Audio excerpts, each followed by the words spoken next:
እንዳትሉ ራቁቱን ካላችሁ ትታክሉ። ለመሆኑ በእነኚህ አጽዋማት ውስጥ ንስሐ ይሰጣል አይሰጥም? ይሰጣል።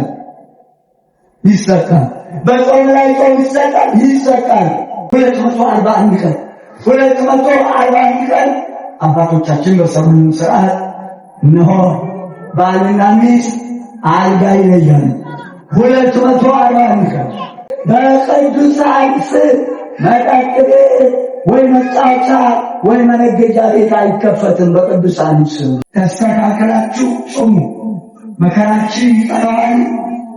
ገና ነው። ዛሬ ልጆቻችን ራሳቸውን አይደለም የሚጀሩት፣ አክብረዋል። እናት አባትን አክብር። ነው በሁለት ይከፈላል። አንደኛ የግል ጾም በሁለት ይከፈላል። የንስሐ ጾምና የፈቃድ ጾም ተብሎ፣ ሁለተኛ ጾም የአዋጅ ጾም። የግል ጾም፣ የአዋጅ ጾም።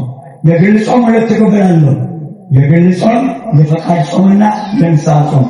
የንስሐ ጾም ማለት ንስሐውን ጨርሶ ትታዘዝ ደግሞ ካህኑ ለሰራው ኃጢአት የሚሰጠው ቅጣት የንስሐ ጾም ይባላል።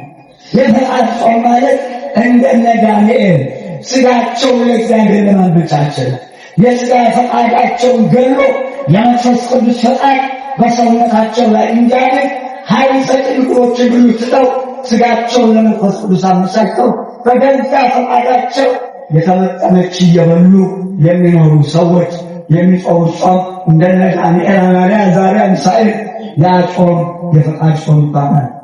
እግዚአብሔር ያድናችሁ። የአዋጅ ጾም 7 ናቸው። ሰፋሪ የሆነ የአዋጅ ጾም አንደኛ የነነዌ ጾም 11 ሰዓት ድረስ ነው የምትጾመው። አባቶቻችን ሥርዓት ሰርተውልናል። ገዳማት 12 ሰዓት በታች ጾም የለም። ወጣንያን ካልሆኑ በስተቀር ምናልባት ማዕከላውያን የተወሰነ ይኖራቸዋል። ነገር ግን ለበቁ አባቶቻችን ላይ ነው። እነሆ አብይ ጾም የመጀመሪያው ሳምንት 11 ሰዓት፣ በገዳም 12 ሰዓት። ኩዳይ አሁን ያለንበት 40 ጾም 9 ሰዓት፣ ጋድ 9 ሰዓት። ለጥምቀት ብቻ ለጥምቀት የምትቀበሉ ሥጋው ደግሞ አክፍላችሁ ጾመ ሐዋርያት 9 ሰዓት፣ በገዳማት 12፣ ፍልሰታ 9 ሰዓት። ጾመ ነነዌ ከላይ ብለነዋል። አደራም ብላችሁ የነነዌ ጾም ሰዎች ሁሉ ከክፉ መንገዳቸው በእጃቸው ካለው ግፍ ይመለሱ ተብሎ ከኖህ ነነዌ ጾም ጀምሮ እስከ አብይ ጾም ቅበላ ድረስ ሰዎችም ሁሉ ከክፉ መንገዳቸው እንዲመለሱ በእጃቸው ካለው ግፍ እንዲመለሱ እየተሰበከ ይህንን አብይ ጾም ትልቅ በረከት ጸጋ የምናገኝበት ጸጋ መንገድ የምናሳምርባት ጾም ነው። እንግዲህ እንዴት ሆናችሁ እንደምትጾሙ አላውቅም። የእናንተ ልጅ ሕማማት 13 ሰዓት እስከ ምሽቱ 1 ሰዓት። ሕመም ያለባችሁ አባቶቻችን አነጋግረን። ለመሆኑ በእነኚህ አጽዋማት ውስጥ ንስሐ ይሰጣል አይሰጥም? ይሰጣል። በጾም ላይ ጾም ይሰጣል።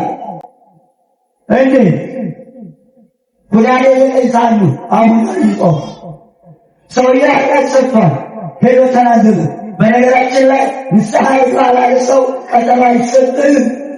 ለዚህ ገሮች ያደርስ ኃጢአት ስለፈው ነበር ጋር ቀጠሮ አይሰጥም።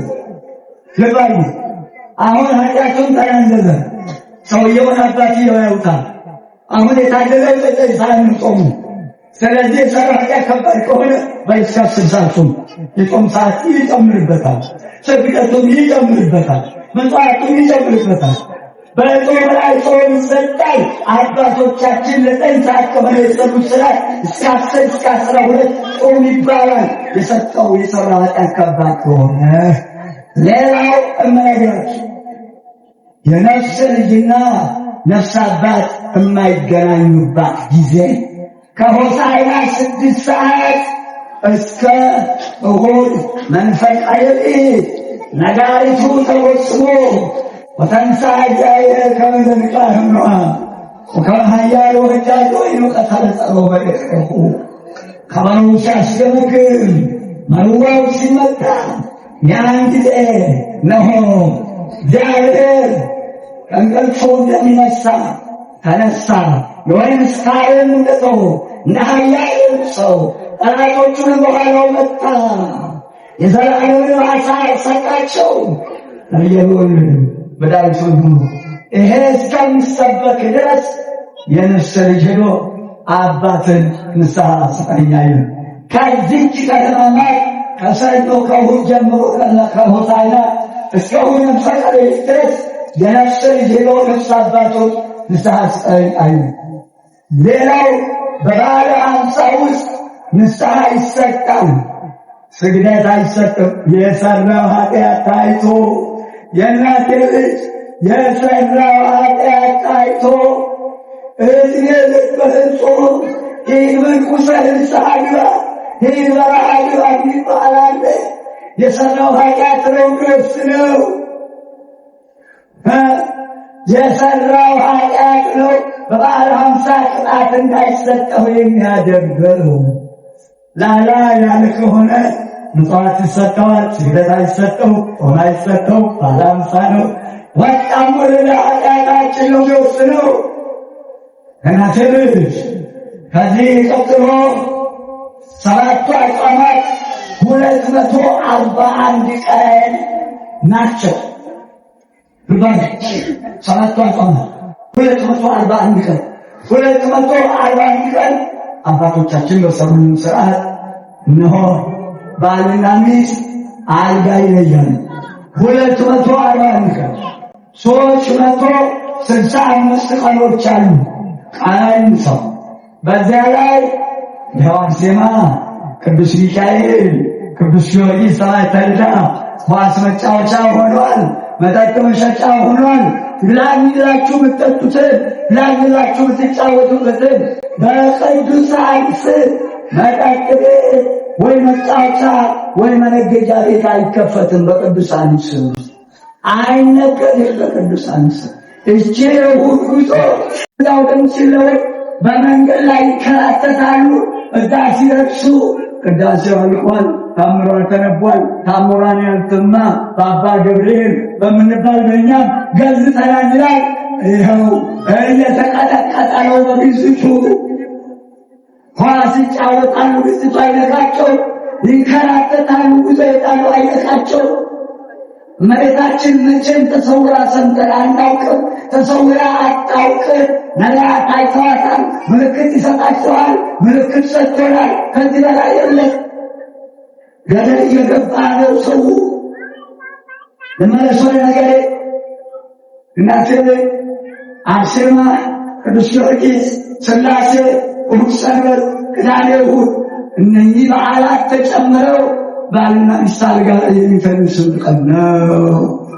ይሄ ከተጠበቀ የእናቴ ልጅ ወዴት ነው ለመሆኑ? ወዴት ቁጥጥር ብሎ ሰው ገደል ይገባል። በዛችሁ ሰው ገደል ይገባል። በዛ ስራው እድሜውን ያሳጥራል፣ ዘሩን ያጠፋል፣ እግዚአብሔር ይሰድባል። ማህፀን የጠቡ ሰዎች፣ መድኃኒቱን የወሰዱ ሰዎች እግዚአብሔር የለም ብሎ ከካደው የእነኝህ ክህደት ይከፋል።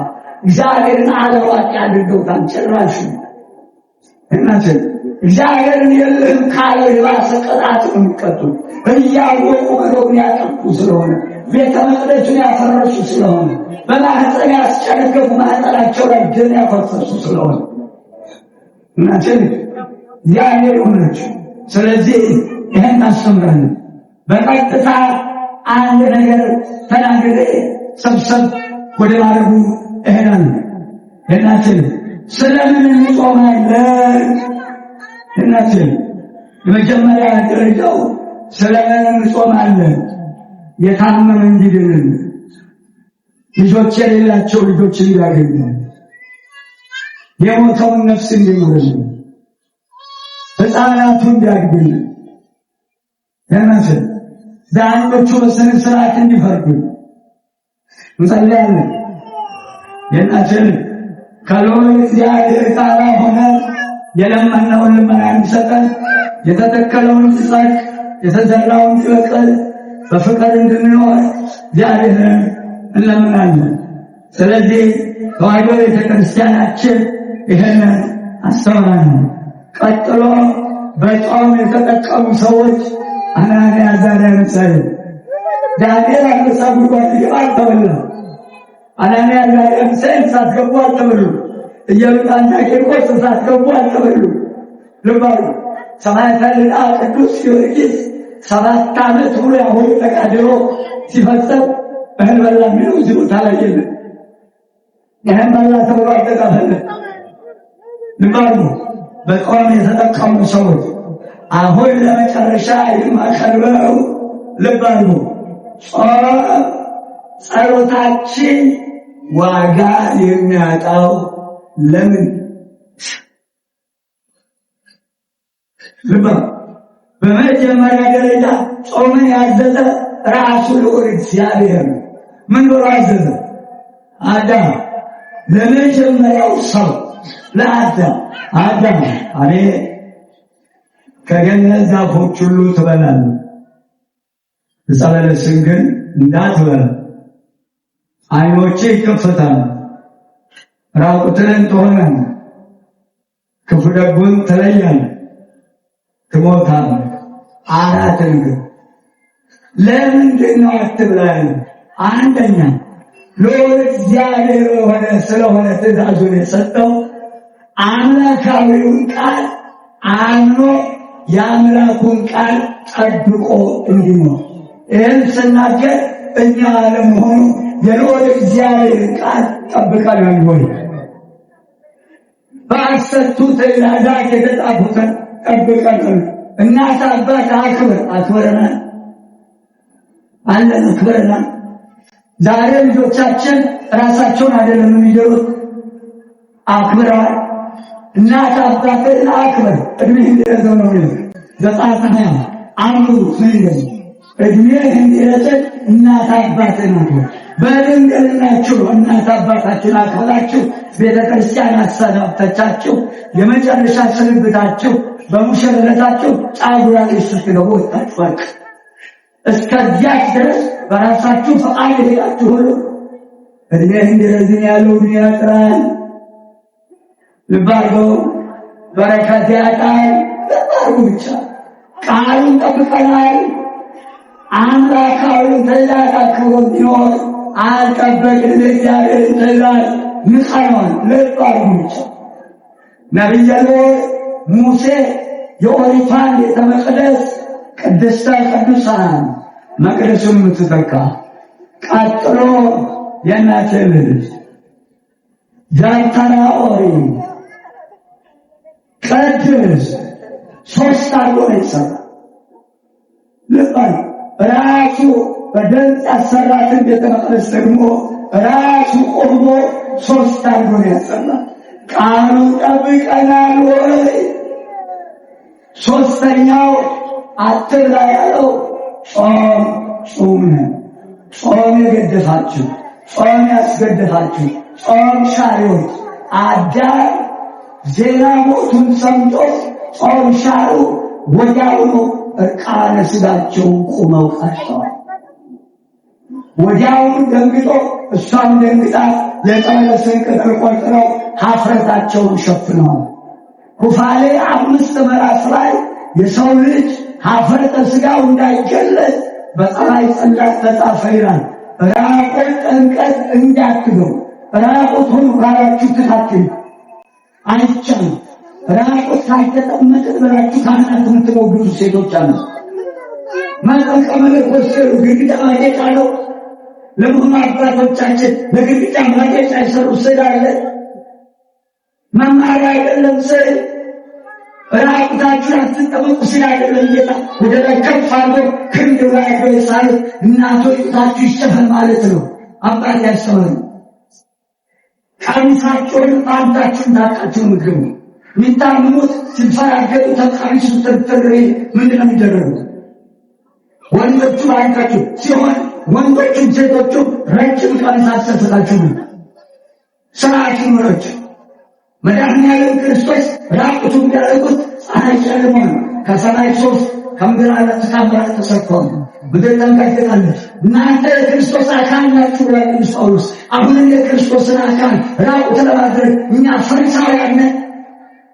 ፈሪሳውያን ነን እንደኛ ጸሐፍት ፈሪሳውያን ነን እንደ የክርስቶስን አካል የምንገልጠው በአርባና በሰማንያ ቀን ብቻ ራቁት መጠበቅ የሚችለው በማግስቱ ይመጣ ራቁቱን አይገባም። የክርስቶስ አካል ያመራቁትን የሆነው መንፈስ ቅዱስን ለብሶ ስለሚወጣ ነው። መንፈስ ቅዱስን ለብሶ ስለሚወጣ ክርስትና ስላልተነሳ መንፈስ ቅዱስ ይቅደም ብለው ነው የአርባና ሰማንያ ቀን ሕፃናት ተቀብተው ያሉት አባቶች። አስተውሉ። ስለዚህ ጾም ገንፎ ዕቃነ ሥጋውን የቀረው ራቁት እንዳትቀሩ። አሁን ጾም ጸሎታችን ዋጋ የሚያጣው ለምን? አነባንባችሁ ትንቢተ ኤርምያስ ያዙ። ምዕራፍ ትንቢተ ኤርምያስ 7 ምዕራፍ ሙሉውን አንብቡት። አለፍ አለፍ ብዬ አይሆንም። እስካሁን 40 ደቂቃ ሄጃለሁ። የእናቴን ኤርምያስ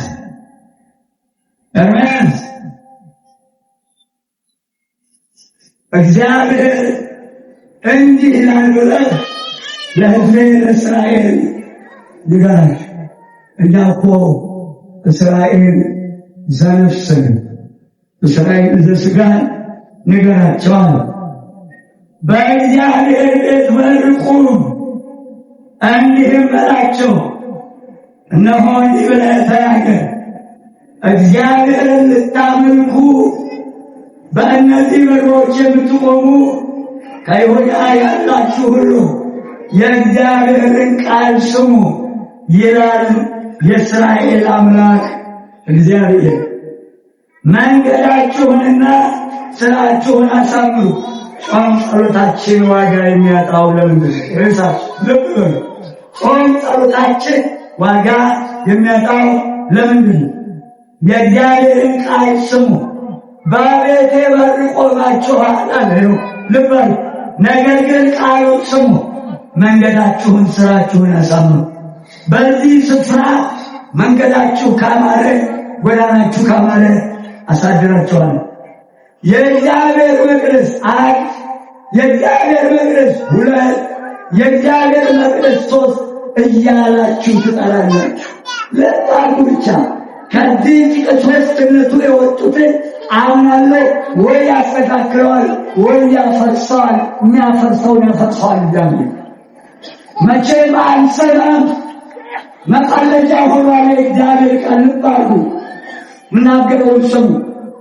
ጾም ጸሎታችን ዋጋ የሚያጣው ለምንድን ነው? የእግዚአብሔር መቅደስ እያላችሁ በበሬ ቆማችሁ ትጮኻላችሁ።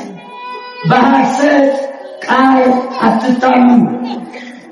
መጻተኛይቱን፣ ጎረቤቱን፣ እንግዳውን፣ ድሀ አደጉን አልፈረዳችሁለትም። ድሀ አደጉን ገዝታችሁታል። ልብ አድርጉ። እነሆ በማትረቡበት የሐሰት ቃል ታምናችኋል። ትሰርቃላችሁ፣ ትገድላላችሁ። እኛ የማኅፀን ቃላት ሳይቀር ማኅፀኑም ሳይቀር እየገደልን ነው። መቼ ነው ማለት የሚመጣው? ታመነዝራላችሁ። ልብ አድርጉ። ወንድም ወደ እህቱ ሄዷል። ታመነዝራላችሁ። ሚስት ባሏን አልቅሳለች፣ ባል ሚስቱን አልቅሷል። ወንድም እህቱን፣ እህት ወንድሟን አልቅሳለች፣ ባልንጀራውን አልቅሷል። አባትና ልጅ ወደ አንድ ሴት ይገባሉ። አባት ወደ ልጁ ሚስት ገባ፣ ልጅም ወደ አባቱ ሚስት ገባ። መጽሐፉ ቢለው ነው የምናገረው። ስለምን ጾም ጸሎታችን ዋጋ አጣ? አስተውሉ። ወንድማማች ወደ አንድ ሴት፣ እህትማማች ወደ አንድ ወንድ፣ አባትና ልጅ ወደ አንድ ሴት፣ እናትና ልጅ ወደ አንድ ወንድ ገቡ። ትንቢተ ሕዝቅኤል 22 ምዕራፍ ተረት አይደለም የማወራው። ስለምን ጾም ጸሎታችን ዋጋ አጣ? ይኸው በሐሰት ትምላላችሁ። ተማምለው ሥጋው ደግሞ የተቀበሉ አፍርሰዋል። ሥጋው ደግሞ የተቀቡ አፍርሰዋል። የተመናቀሙ አፍርሰዋል። ባልና ሚስት ተካሂደዋል። መሐላችሁን አፈርሳችኋል። በሐሰትም ናላችሁ በላቸው የሚል ቃሌን አልሰሙኝምና ወረድ ብሎኛል። ይህንን ስሜ የተጠራበትን ቤቴን የሌቦቹ ዋሻ አድርጋችኋል። እየሰረቃችሁ፣ እያመነዘራችሁ፣ እየገደላችሁ ሰንበቴን ሽራችሁ በመቅደሴ ፊት ቆማችኋል። ሌላ የሌቦቹ ዋሻ አድርጋችኋታል ቤተ መቅደሴ። አንብቡት ምዕራፍ ነው። ስለዚህ ኤርምያስ እነሆ በሴሎ በእስራኤል ላይ በቤተ መቅደሱ ላይ ያመጣሁትን መዓት ታውቃለህ። ታቦተ ጽዮን ተማርካ ፍልስጤም ምድር ይላል። ቤቱ ላይ አመፅ የሰሩ አፍኒንና ፊንሐስ በጦር ሜዳ ተገለሉ። ካህኑ አንገቱ ተቆልሞ ሞቷል። 34,000 አልቋል። ንገራቸው፣ ያንን ይህንን አስታውሳቸው። በሴሎ ተስተካከላችሁ ጾሙ፣ መከራችን ይጠራዋል፣ ገና ነው። ከታችሁ ወደ እግዚአብሔር አልቅሱ። እሑድ ሰንበት ትንሣኤ ናት። አትግዙባት፣ አትሽጡባት፣ አርፋችሁ ተቀመጡ። የቻላችሁ እስከሙሉን ተቀመጡ። ራሳችሁ ተሰብሰቡ፣ ልጆቻችሁን ሰብስቡ፣ ተስተካከሉ፣ ተዘጋጁ። ታጥባችሁ ታጥናችሁ ለክርስቶስ ለመንፈስ የሚሆነውን ጠብ ውጭ አታምሹ። በጊዜ ተሰብሰቡ። አንገታችሁ መስቀል ይኖር። እናትል በቀሚሳችሁ ላይ እናቶች ነጠላችሁ ላይ መስቀሉ ወደ ታች ተዘልጥቆ ተሰርቶ እዛቃችን ላይ ወርዶ የእናቶቻችን መስቀል ጥልፉ ከእምብርታቸው ወደ ታች ወርዶ አያውቅም። አስተካክሉ። ቀሚሳችሁ ነጠላችሁን አስተካክሉ። ጠረጴዛ ልብስ ላይ መስቀል የእናትን እሱ ተነቅፎ አልቋል። መስኮት ሁሉ ተገድሟል። ለምሳሌ ቤት ውስጥ ወንበር መግባት አለበት ይሄ አለ። ለምን መቀመጫ። ከዚያ ቀጥሎ የሚያስፈልጋችሁ ምንድን ነው? መኝታ ቤት ውስጥ ምን ነው ያለው? አልጋ ባለው መኝታ ቤት ይገባል አትገቡ። ሊሆን ይችላል እንዳታውቁ ነገር እንደ ማደሪያው አልበት ዘንድ ወሰንቆ ይደረግ። አራቱ መጋረጃዎች ይስያላል። አራቱ እንዲያው ከብር የሰራችሁት በዚህ ወንዶቹ በቅድመ ማለቱ ግራ ሁለት መጋረጃ ራሱ መጋረጃ መቅደስ ቅዱስ ቅድመ ማለቱ እንዳታፈነግጡ ንግዳሉ ቅጣት እንዳታመጡ አንድ አጥቦን ሕያው እግዚአብሔር መስዋዕቱ አይሉት መቅደሱ እግዚአብሔር አብሮ አሃባ ቅዱስ አይደለም። አሁን የቆሃና ቅዱስ ይቀንሳል። ቅዱስ ሁሉ በረከት በእናንተ እጅ ነው። ሁሉ በረከት ለማድረግ የዘረጉትን እጃቸውን በሙላት ላይ ይመጣል። አሜን። ለዘረጋችሁ እጃችሁ በረከት ይላበል። የምትጨርሱበት ሀብቱ እድሜው ጨርሳችሁ ደግሞ ራብን ጠማን ሳትሉ የሚያስፈልጋችሁ ደግሞ ቀጥሎ ለማድረግ የማያልቅበት ጌታ በረከት ይሙላላችሁ። አሜን። ለዘረጋችሁ በክብር በረከት ይመለስ። ያገናኙ አይን ያጠገብ አምላክ ምስጋና ይድረስ። በወደድ ያገናኙ።